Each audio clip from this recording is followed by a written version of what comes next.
Hey, howdy ho, everybody. This is Postmortem Nightshade, one half of your wonderful, amazing, charming, ghastly ghost birds, and joining me this evening is... Solathro, how's it going? Whoop, whoop, whoop, whoop. Welcome back, everybody, to the channel. We are so happy to be back here with y'all discussing yet another round of DC animated movies. This week, for now, we will always be more than willing to come back and discuss more movies as we get more access to them. But this week is our last set of DC animated films. So we will be covering the rankings of all of the animated films we discussed in our past few videos next week. So get excited for that. We're giving you another ranking video. But to finish us off for our current discussion on the DC animated films, Slothro, do you want to let them know what movies we'll be talking about this evening? Yes, and it's actually a very unique bunch we got going on here. So we have Green Lantern, Beware My Power from 2022. Oh my goodness, sorry, I got air in my lungs. We have Aztec Batman. We have Batman Ninja versus Yakuza League. And then we also have Justice League Warworld from 2023. Awesome. Yeah, so a batch of 4 for you guys this weekend. This is the post-2020 batch, so we started covering that a little bit last week. We're going to be doing some more of that this week.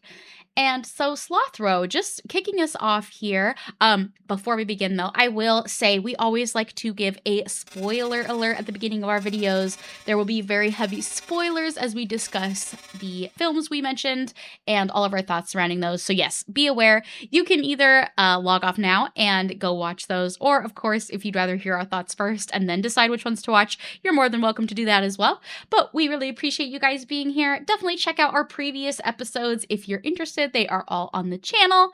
But yes, starting us off here, Green Lantern, Beware My Power. Slothro, what were your thoughts on this DC animated property? So kind of going into this, I was like, oh man, Green Lantern movies have such a reputation. I was like, oh my goodness, especially the live action ones. So I was like, man, what am I signing myself up for when I'm watching this? And I'll definitely say this is probably the best Green Lantern specific movie I think that's ever been released, probably by far at this point. I find the way they went about it was kind of interesting.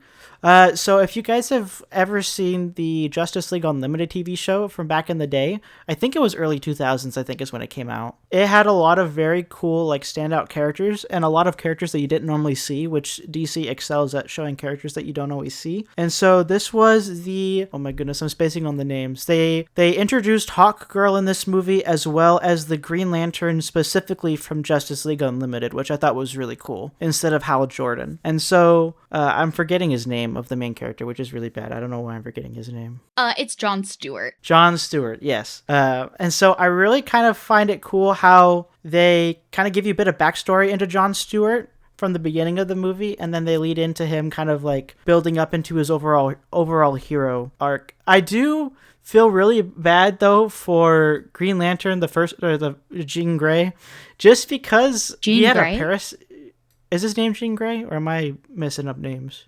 Who are you? The first Green Lantern? No, the one in the movie. Yeah, the one who gave the ring to John Stewart. Oh, I'm sorry. Jean Grey is the Phoenix from X-Men. I was so confused. Yes. I don't remember his name. The blue alien. Did they say his name at the beginning, or was he just like the deliverer of the ring? Oh no, I'm not talking about that guy. Oh. I'm talking about just the first. Is his name Hal Jordan? The first Green Lantern? The first one? Yes. The one that loses his ring is Hal Jordan, and then the one that gets the ring is John Stewart. Okay. Oh my gosh, I said John Stewart. No, wait, did I say the wrong name? I meant Hal Jordan. I probably said the wrong name. As you can tell, guys, I get a lot of stuff mixed up. I apologize. So to unmixify what I said, Hal Jordan, now I got it right. Hal Jordan gave up his ring to John Carter. Oh my gosh, John Stewart. I don't know why I said John Carter. John Carter is the guy from that Disney movie. Which one? The one where he goes to Mars. Do you remember that? It was like a big financial flop, but it was like a Mars. Anyway, that guy's name was John Carter. Oh, I was about to say, I was like, that name sounds so familiar. I was like, why am I saying John Carter automatically? Man, okay, that's a flash of the past. Anyway, so Once he gives up his ring, he gets infected by a parasite, and essentially he becomes a villain. And I feel really bad because I kind of felt like in other shows, at least, whenever something in DC like that happened, because it even happened in like in Young Justice with like Blue Beetle, for example, there wasn't like a parasite, but they were able to control him a lot. They eventually worked out a way to save him. I kind of felt bad that they didn't really go that route in this movie. Yeah. But because he wasn't a bad guy, and I kind of find it hard to believe that he would just flip on a dime like that. Because he wasn't even gone. How long? He was gone for 2 years, right? I think. No, I think it was only a few months. Yeah. So I don't know. I think it was just the parasite, and then yeah, I just kind of was like, I don't really know if I like that specific ending, but Yeah. I really thought it was. I thought it was cool that Hawkgirl and John Stewart. I almost said John Carter again. John Stewart were introduced from my remembering of them from Justice League Unlimited. And I also really liked their character dynamic too. I liked that they were slowly bonding in the movie like you see in the TV show. I Yeah. thought that was really cool. I do think it's really cool though. The Green Lantern rings in this kind of remind me of Super Bowl rings. So when Green Lantern had like I don't even know how many on his hand. I'm like, gosh dang, dude, you might have some some fingers of steel, man. I don't know how you got fingers that long. Those are some rings on them fingers. But yeah, overall, I would definitely say for a Green Lantern movie specifically, I think this is definitely my favorite Green Lantern movie, and I think they did a really good job. We had Green Arrow as well. Green Arrow was interesting. It would have been cool to see the other Justice League members. I think it's Martian Manhunter and I forgot her name. Yeah, I know who you're referencing. Also, I did want to just jump in here real quick. I did fact check. You are right. Justice League Unlimited first started airing in 2004. So it definitely is an early 2000s post like Batman the Animated Series. So this definitely is like an early 2000s TV show that this is kind of related to. Okay, that's good. I was worried I was accidentally talking about like a 90s TV, like like a 90s, like he was out in the 90s, and I'm like, man. But yeah, overall though, I need to stop rambling. I enjoyed the movie. I definitely would recommend it if you're a fan of Green Lantern and a fan of DC. I really liked the characters. I thought the soundtrack was good. And I think for a DC movie, the visuals were actually pretty good in this one. I think they actually really nailed having like very specific visual, like a visual art style. And so I would say overall, they definitely did a good job with that in this movie. Yeah, for sure. And the character you were thinking of is Vixen, is the one that we saw in the Watchtower with like the animal superpowers. Oh, yeah. Okay. Yeah, she was really cool. I liked her a lot too. And honestly, there were just some thoughts I had. So, a lot of our previous videos, then Slothro and I have seen those films several times before, but all of the movies in this particular video were actually new to us. So I tried to take extremely detailed notes as I was watching these. And so for Green Lantern, I did have a question. Slothro, at the beginning, when Green Lantern comes into the Watchtower, I don't really know why they got on the defense so much, because I'm not really sure why a guy would just walk in the front door if he was trying to do a sneak attack. That was kind of confusing to me. Yeah, because I'm pretty sure, like, and even then, it's not like he was coming out swinging at them. Usually, Yeah. I feel like they would only attack if they get provoked. And also, I Yeah. feel like if they had just taken 5 seconds, they would have been like, oh, he's got a Green Lantern ring. But what's super cool is that despite that, they were able to... I don't even know, though. I think, yeah, they said Batman, Wonder Woman, and Superman were all gone, as well as the Flash. Yeah. Yeah, so a lot of the Justice League was missing from this movie, like completely. Yeah, like, I don't think... Yeah, they're only mentioned once, right? Yeah, really at the beginning, and they can't really come help. I guess they're out far in space, which is like feels like interesting choice to leave the Earth undefended. Anyway, that's nitpicky on my part. But I was also surprised that the Watchtower, is such like advanced tech. I was kind of surprised that they don't have like face recognition software in it to like they could scan and do a background check on who John Stewart was. Maybe that's a violation of privacy, but I was kind of like, dude, this high-tech tower can't just let them know that he's like a normal guy. I mean, like he has military training and stuff, but like, yeah, anyway, I feel like a lot of stuff could have been cleared up quickly if they just run like a background check or facial recognition. But like Slothro said, Hawkgirl is really cool. Her introduction's pretty great. They do explore that Justice League Unlimited relationship between John Stewart's Green Lantern and Hawkgirl, which I think is super cool. That was actually one of my favorite parts of that TV show, honestly.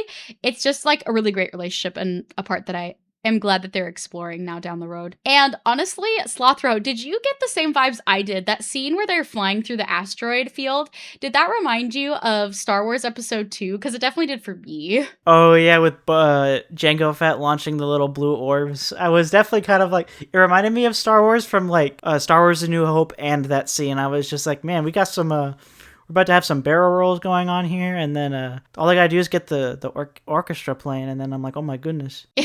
Yeah. Yeah, definitely a little bit of Star Wars inspiration there. I have always loved that each lantern color represents a different, like, weaponized emotion, which is really cool. So, for example, green is obviously willpower, and yellow is weaponized fear, which is pretty cool. And so, of course, if you're not familiar with the Green Lantern lore, one of his big villains is Sinestro, who is a yellow lantern. And honestly, I like Sinestro. He kind of gets thrown to the side as not really being a mastermind, and he's kind of killed off pretty quickly. Obviously, Hal Jordan is the villain in this movie. But there was just so many Star Wars references. I also thought that Hal Jordan kind of looked like Obi-Wan Kenobi when they find him in that cave, or like when they're imprisoned by Sinestro. Yeah, not gonna lie, they do. That was another thing I totally forgot to mention is Celestro. I don't know if it's just me, I don't feel like he gets a lot of like character development in a lot of the stuff he's in. Like, yeah. I think the most I've seen of him, honestly, is in the Lego games, and they don't even give him that much in there either. So I felt kind of bad. I was like, well, I guess you did get like a villain showing, but you're just kind of a footnote. I was like, dang, man. Yeah. Yeah, definitely. I kind of could have used a little bit more of him being the lead villain, but it's fine. You get the reveal that Hal Jordan is the actual mastermind behind the annihilation of the planets. And honestly, there is a lot of exposition dumping throughout this film. That was one of my biggest pet peeves about the writing in this one. There is so much exposition dump, and I feel like they could have written it a little bit better so it didn't feel so heavy-handed. But besides that, it's dark still and bloody. It's still violent. It's got the same level of gore and violence. This one's PG-13, so I would honestly say it's a little less gory and violent than some of the Batman ones that we talked about in previous episodes. But honestly, Sinestro's death was pretty gnarly, pretty bloody. And this was a different animation style as well. I still thought it looked really good. And Hal's transformation into like this, he was very Thanos coded with all the rings on his finger, but he gets this like different like animation style almost, or like a different color palette that just makes him stand out a lot, which looks really cool. And Slothro, I thought it was so funny. He looked like he goes Super Saiyan when he first like activates the rings initially. Yeah, I was like, oh, he's got a green form. He's got a Super Saiyan green. I'm like, ah. He goes mega blonde when he activates his powers. Dude, his beard just goes super spiky and shoots straight up. That would be so funny. That'd be comedy gold right there. But yes, I liked that animation style. And the end of the movie I thought was pretty good. It wrapped it up all nicely with a bow. I did like that Green Lantern and I guess Jon Stewart's the new Green Lantern, and him and Green Arrow kind of try to become friends by the end. So that was cool. But yeah, so that was pretty much our thoughts about the Green Lantern movie. Did you have any other thoughts, Slothro, before we moved on? I just had one more small one that just came to mind, that basically Hal Jordan by the end was basically like, he looked like Omni-Man, but yeah, a lot more green and without a cape. That is very true. But yes, there were definitely some inspiration, I would say, or not necessarily inspiration, but this movie reminded me of a lot of other properties, which wasn't a bad thing. It was just kind of like, oh, that reminds me of this thing. To warn us? This is just too weird. I've seen stranger things. But yeah, that takes us into our next one we're talking about here is Aztec Batman. By the way, all of the movies we're talking about in this episode are actually currently, right now, as of when we're recording this, April 17th, 2026, are available on HBO Max. So if you are interested, you can check those out on that streaming platform right now. But yes, Aztec Batman, Slothro, what are your initial thoughts on this one? So, my initial thoughts were, I was like, we're getting another Batman origin story. I was like, yeah, oh my gosh, yes. I was like, let's see what they do with this one. Let's see how different this one is. I will honestly say, I think I did not like the animation. I don't know what it is about the animation, but it just gives me like school PowerPoint vibes. And I was like, I felt like they could have done so much with that theme, but I don't know if that's just me. Like I did like some of the like the visual like the drawn like concepts of it I think are really cool. But definitely the overall like conveying of like through the film, I was just not a really big fan of the animation style. I do think it's kind of interesting to see like I guess Batman is not Batman and Yeah. I guess they do change his story up a little bit. Like both of his parents die, but they get offset a little bit. So the mom dies first. Spoiler alert, sorry. Mom dies first, then the dad dies. And then Alfred's in the city that he was going to lead. What was it? I guess essentially Two-Face. Yeah. From, I think it's the Roman Empire, I think is what it was. So this would be the invasion of, I am pretty sure, I am sorry, my history is a little fuzzy. I'm pretty sure this is supposed to be the Spaniards invading South America. So it's not the British, but it's the Spaniards invasion of South America. Okay, that's what I thought, but I kept remembering like him saying something about like Rome or something, and I was like, Rome? I was like, I don't remember it being Rome. But I was like, okay. I was like, isn't Rome like way before your time, homie? But Yeah. Yes. But yeah, I think a theme with these movies we watched is during these 2 years specifically, you get a lot of Two-Face.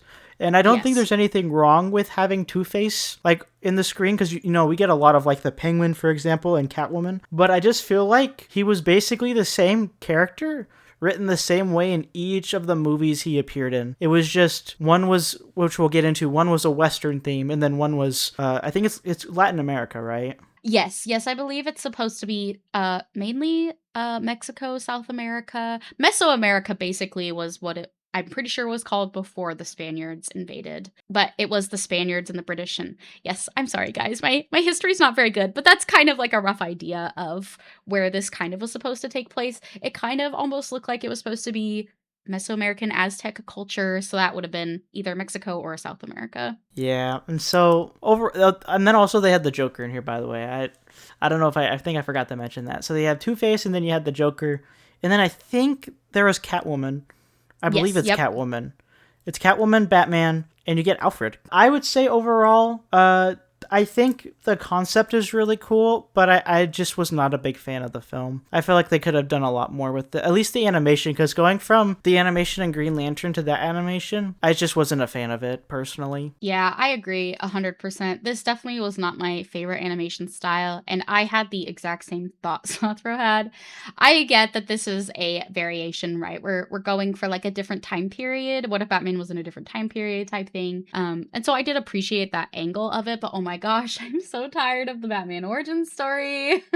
I'm sorry, maybe that's unpopular. Let us know the thoughts, or sorry, let us know in the comments. Aztec Batman, like, what did you think of this film? Are you guys as tired of the retelling of the Batman origin story as we are? And what were your favorite parts of this? But for me, I also just didn't love the animation style. I was really tired of the Batman origin story and him figuring everything out. And yes, it is a different time period, but it's pretty much verbatim almost of like there's not enough change up for me to like, you know, have it be something wildly different. Honestly, reminded me so much of like, so if you've seen the movie The Road to El Dorado, then in that film, the two like thief conmen guys are the ones that find the City of Gold first.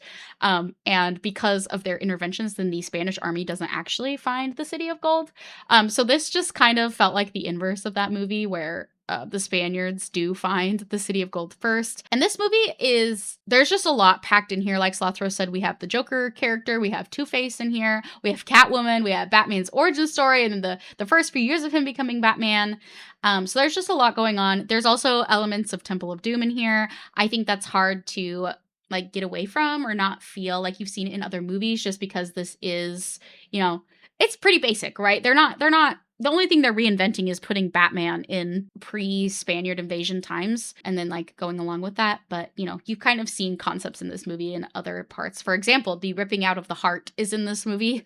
By the way, it is rated R. I would say it's maybe slightly more bloody or violent than other DC movies. Again, it's kind of hard for me because I feel like the three Batman movies were so bloody and violent, which I didn't mind, but those were PG-13, so it is kind of weird, like the balance between rated R and PG-13. We've talked about that before, but that still keeps going in this episode. And the Catwoman character was really cool. Honestly, I liked her a lot. Like Slothro said, more Two-Face. We get so much Two-Face. I don't know what was happening at DC, but everybody was obsessed with Two-Face. And, you know, honestly, it was cool. The end fight scene is pretty cool. You know, they make a lot happen, which is great. Lots of explosions. I just feel like they kind of tried to cram a lot into this movie, and it just kind of felt overstuffed a little.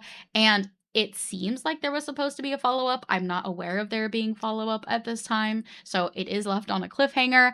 So honestly, overall thoughts, I liked this movie. It wasn't my favorite, but I liked it. So, you know, it wasn't a bad DC animated film, but it's definitely near the bottom for me, for sure. Yeah. And going from that into, I would probably say my favorite of the list we're going to be talking about is Batman Ninja versus Yakuza League. Holy moly. This movie, I am so happy I got to see it, because if you guys have watched the first Batman Ninja movie, that one was a really fun watch. But I feel like this one just accelerated it to a whole other level. It added a lot more to it in all the right places. So number one, the setting and story are really unique and really cool. It's not a Batman origin story, so, you know, that's a plus. And you get all of you get to see Batman and all the Robins get to interact with the Justice League, but a villain version of all the Justice League, which I know we've had villain Justice League versions in the past, but these are different types of villain Justice League. So they're all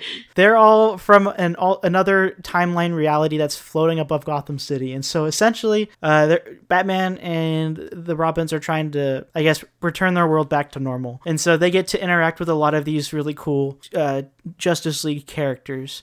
And they have such creative designs for each one of them, and they all have like a different story as well in some aspects that interweave with each other, and it's just really fun. Like, just the story between Aquaman and Wonder Woman is very kind of cool to see that they put like that much detail into like the nuances, on top of like kind of exploring like a lot of the messages as well, including Batman talking about Superman to Superman and kind of going into like being like a good person. I think overall, just the movie in general was really, really good. The music was absolute banger. The character designs and the character story, like the dialogue was always good. It just felt like really hype. It felt like watching an anime, honestly, but like a really, really hype anime. So, but definitely by the end of the movie, I was wanting more in that universe for sure. Definitely another film or two, to say the least, or even like a small TV show would be really, really cool. I think overall would definitely, even if you hadn't seen the first Batman Ninja movie, you could go into this one and not have seen the prior one, and you probably would still be fine.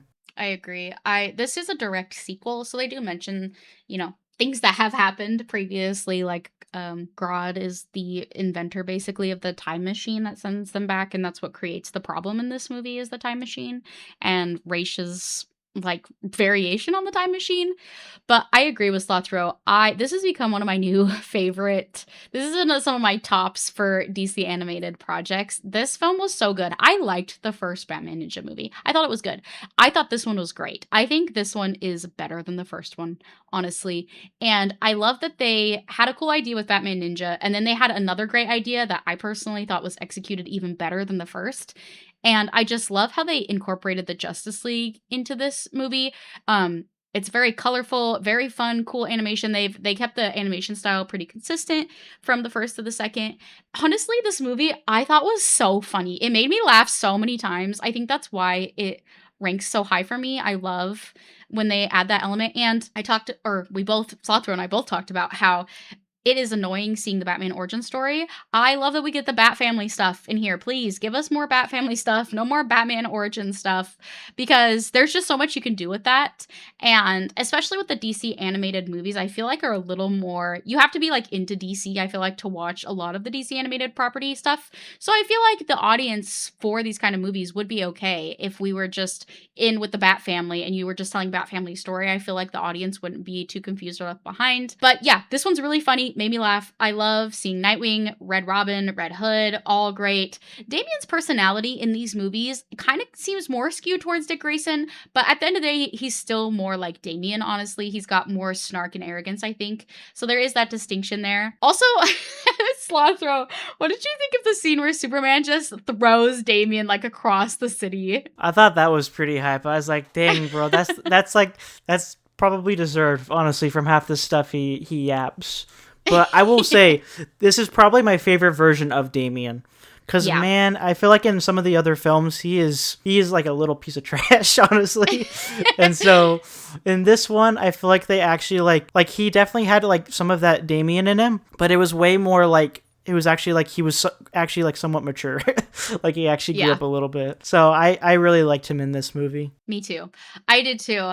And I love the Bat Phoenix sequence where Alfred like animates them a little like promo video. That was so good. I loved that. Like I said, the animation style was good. They have a turtle messenger that's like Aquaman communicating with Wonder Woman that I thought was so cute. I loved the turtle. And the Nightwing disco suit that he uses as like a decoy, it is so great. It's like tech retro, and it's like in the same shape as like the original 70s Nightwing suit. I'll insert a picture here of what that looks like. But yes, they were definitely referencing, throwing back to that, which I thought was super great. And of course, the fight between Batman and the alternate version of Superman, I really enjoyed. I love when the Justice League all get their memories back. And yeah, just the character interactions, they really did some great character work and development. This is probably some of the best character development I've seen for for Wonder Woman, honestly. I thought they did a great job with her character. And I could not believe that they brought back that crazy haircut that they gave Damien from the first movie. But that's how it ends. He gets the haircut back. It's so funny. Anyway, this is a great, great movie. One of my easily new favorite DC animated properties. Highly recommend. Please check it out. It's funny. It's great.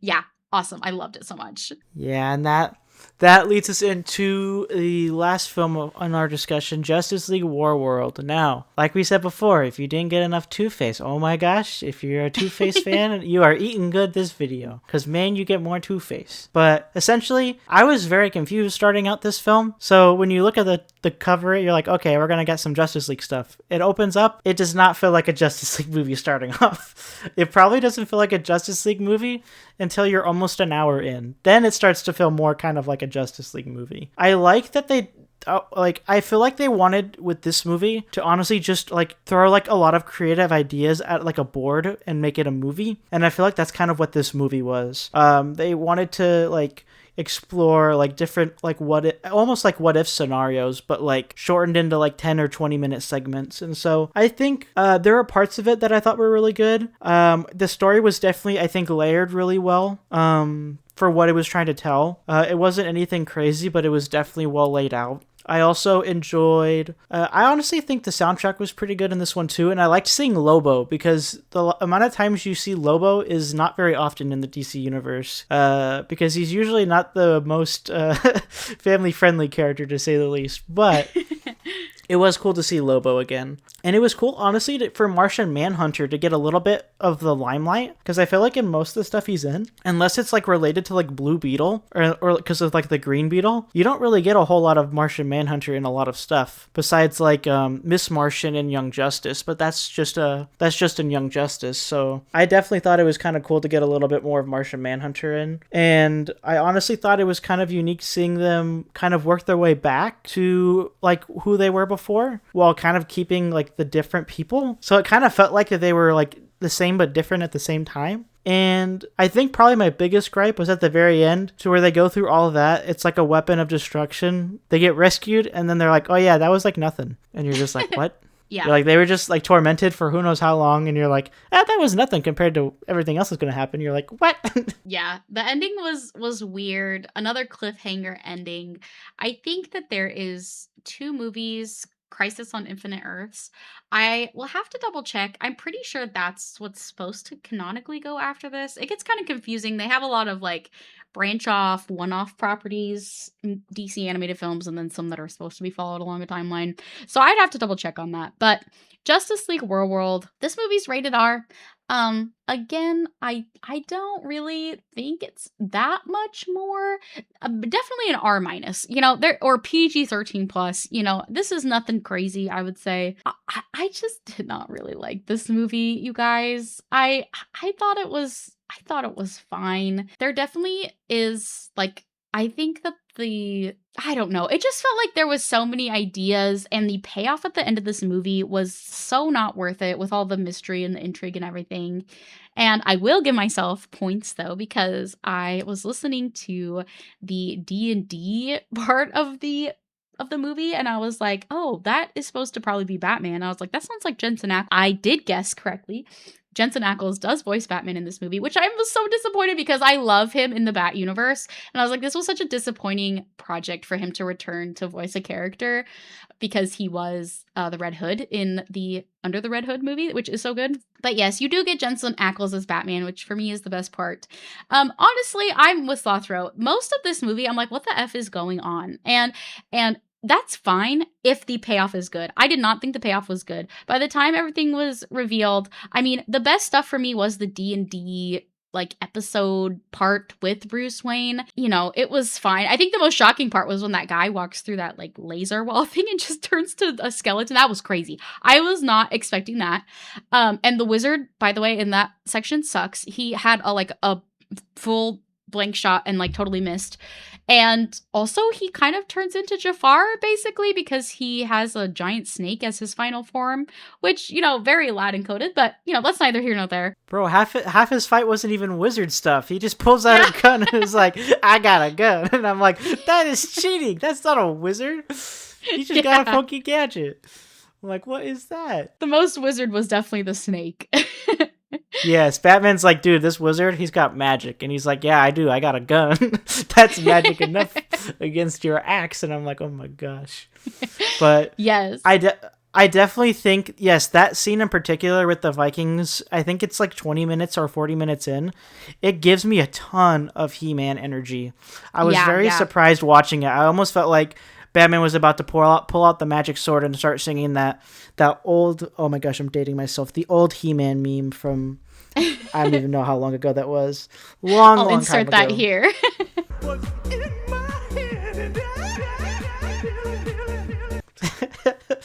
But yes, I can just picture the Batman like voice cracking while he's singing as he's hunting down the Loch Ness monster. What did he say? Or the Minotaur. Even like all the characters, I bet you they did it on purpose. I bet you it was a design choice. Yeah, I think so. I think that I could have easily seen Batman say, I have the power!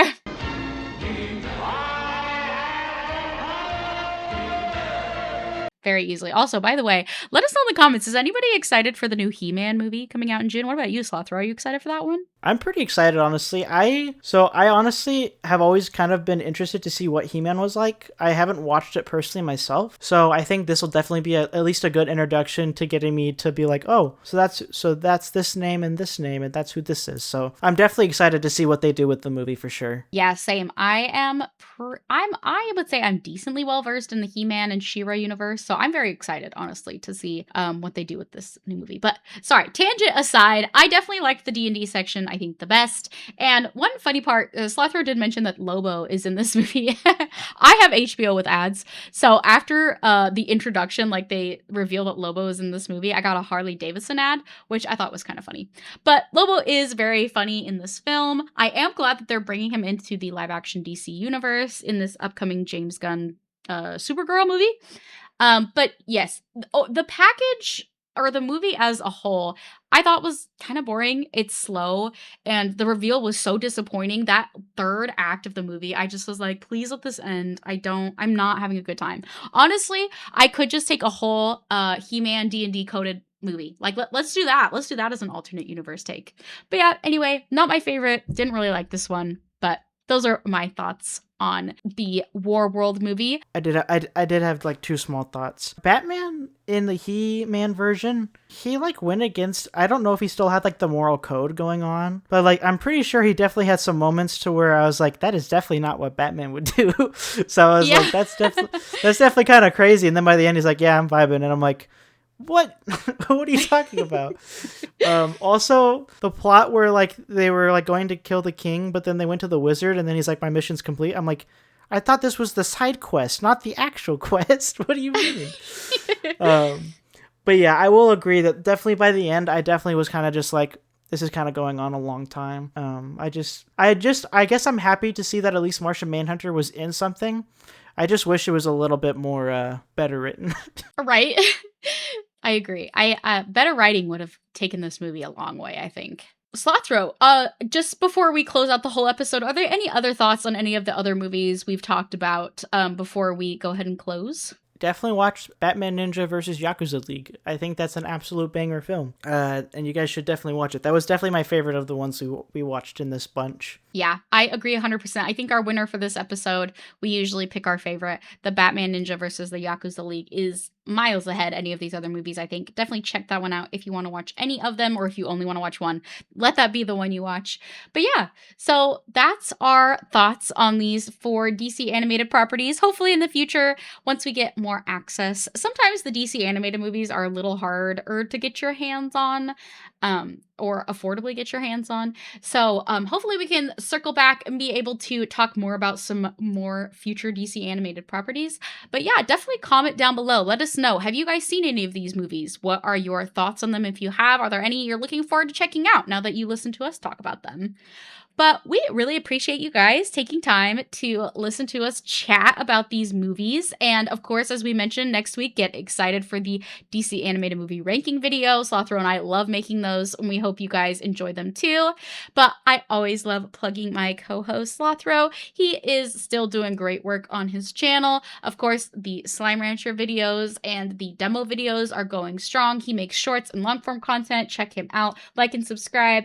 We really appreciate the views on his channel, and we also appreciate you guys. Please like and subscribe if you enjoy hanging out with us and listening to the Ghastly Ghost Birds chat. Then please like and subscribe. We would love to have you join our little group. Yes, and definitely also go check out the other co-host, the better co-host, Postmortem Nightshade. She does a ton of really cool movies. She does a ton of really cool movie reviews. She does a lot of ones that come out like in like recent times. So like every week she's always doing a few different movie reviews. So definitely go check her out. She does short form and long form content, and she recently did a really good review on The Mummy. So if you guys were interested in that film, definitely go check out her review. Well, thank you, Slothro. It is always such a pleasure co-hosting with you. It is so fun to chat about all of these fun topics. But yes, definitely tune in next week, and we can't wait to see you all then. Hope you have a good rest of your week. Bye! Bye!